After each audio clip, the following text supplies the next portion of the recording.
మేషరాశి వారికి ఈ వారం ఆర్థిక అంశాలు చక్కగా ఉన్నాయి. వృత్తి వ్యాపారాలు కూడా బాగా లాభించే విధంగా గోచరిస్తోంది. చేపట్టిన ప్రతి పనిలోనూ ఉత్సాహం ఎక్కువగా ఉంటుంది. ఆత్మస్థైర్యం పెరుగుతుంది. మంచి ఉద్యోగం కోసం ప్రయత్నం చేసేవారికి ఉద్యోగ ప్రాప్తి లభిస్తుంది.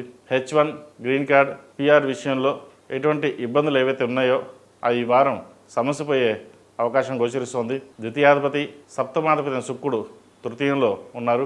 గురువుతో కలిసి ఉన్నారు. ప్రయాణాలు లాభిస్తాయి. భూ సంబంధించిన విషయ వ్యవహారాలు ఏవైతే ఉన్నాయో అవి సానుకూలపడతాయి. కొన్ని అప్పులు తీర్చివేస్తారు. వచ్చిన ధనాన్ని సేవింగ్స్ రూపేణా చేయడానికి ఎక్కువగా ప్రయత్నం చేస్తారు. వివాహాది శుభకార్యాల విషయంలో ఎటువంటి లోటు లేకుండా చేస్తారు. శుభకార్యాల్లో పాల్గొంటారు. అదేవిధంగా ఉద్యోగం మారవలసిన పరిస్థితి కూడా గోచరిస్తోంది. వీరికి ఏలినాటి శని నడుస్తోంది. వ్యయంలో శని అంత బలంగా లేరు. మానసిక ఒత్తిడి అధికంగా ఉంటుంది. ఇంటా బయట చెప్పుకోదగిన స్థాయిలో ఇబ్బందులు అనేవి ఏర్పడతాయి. మనం బాగున్నాం కదా, ఎందుకు ఇలా జరుగుతుందన్న ఒక భావన ఏర్పడుతుంది. అయితే వ్యయంలో శని అనుకూలంగా లేడు కాబట్టి అధిక ఖర్చులు, మెంటల్ టెన్షన్స్, ఆరోగ్యపరంగా ఇబ్బందులు సూచిస్తున్నాయి. అదేవిధంగా పంచమంలో కేతువు, కుజుడు ఉన్నారు. రాత పరీక్షలకు సంబంధించిన విషయంలో కొన్ని జాగ్రత్తలు తీసుకోవాలి. వచ్చిన అవకాశాన్ని సద్వినియోగపరచుకోవడం చెప్పదగిన సూచన. ఏదైనా ఒక విషయానికి అతిగా ఆలోచించి మనసుకు తీసుకోవడం వల్ల ఆరోగ్యపరమైన ఇబ్బందులను ఏర్పడతాయి. వాటి విషయంలో జాగ్రత్తలు తీసుకోండి. ఈ రాశిలో మించిన విద్యార్థులకు ప్రభుత్వ సంబంధమైన ఉద్యోగం చేదాకా వచ్చి చేజారిపోవడం, లేదా ఉద్యోగ ప్రయత్నం చేస్తున్న వారికి చేదాకా వచ్చి చేజారిపోవడం జరుగుతుంటుంది.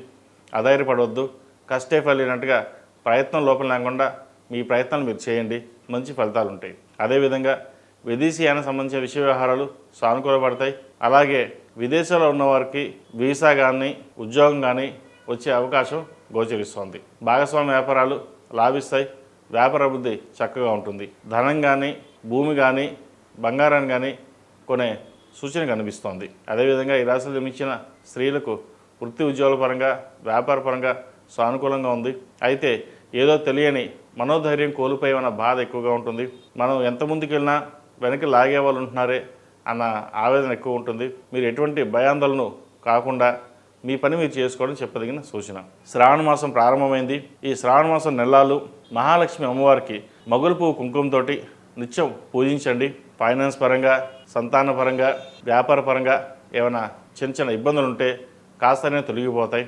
అదేవిధంగా చాతుర్మాసం ప్రారంభమైంది కాబట్టి విష్ణుమూర్తికి ఓం నమో నారాయణ ఒత్తులతోటి నువ్వు నన్ను పోసి దీపారాధన చేయండి. లక్ష్మీ డాలర్ని మెల్ల వేసుకోవడం చెప్పదగిన సూచన. ఈ రాశిలో జన్మించిన వారికి కలిసి వచ్చే సంఖ్య 6, కలిసి వచ్చే రంగు ఎల్లో. ఏదైనా పని మీద బయటకు వెళ్ళేటప్పుడు మంగళవారం కానీ శుక్రవారం కానీ వెళ్ళండి.